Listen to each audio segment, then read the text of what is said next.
Alex Sebaiga has endured a tough fortnight after being diagnosed with a deadly Ebola disease.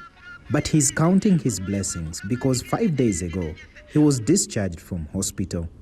His aunt and her child, who he caught the disease from, weren't so lucky. Both have died. I had a fever, the head and back were hurting and my bones were in pain too. I rushed for treatment, so I never got the major signs like vomiting or diarrhea.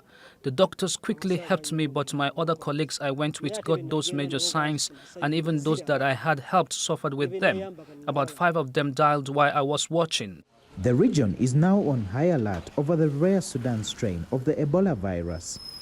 The death rate is much higher than the other more common Zaire variant, as there is no effective treatment or vaccine. The Ebola virus has brought misery for families in this area.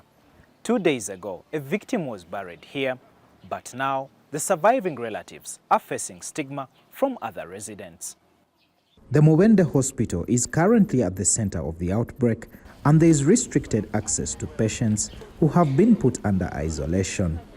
Its capacity has been boosted with manpower and equipment like this mobile laboratory, set up to quicken results of blood and other fluid samples by at least 2 hours.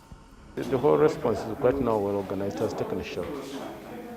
And at the hospital, we are mainly concentrating on caring for the sick and protecting the health workers, as well as participating in other pillars of care.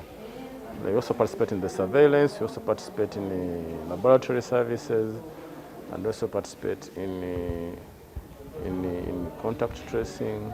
Sebaiga and other recovered patients are still monitored for 21 days after being released from hospital. Health response teams are also providing communities with thermometers and collecting data for contact tracing. Frontline health workers are, however, at a risk. We lost over 64 health workers during COVID-19. They were never compensated.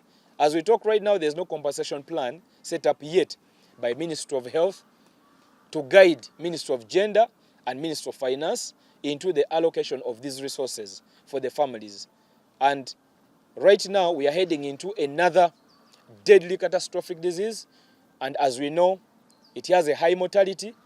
Uganda's government says it requires $18 million to contain this deadly virus with the help of the WHO. Uganda has previously succeeded in its fight against Ebola, but with an economy battered by COVID-19, this could be the country's biggest battle yet. Darren Alan Cheune, Africa Matters, Mubende, Central Uganda.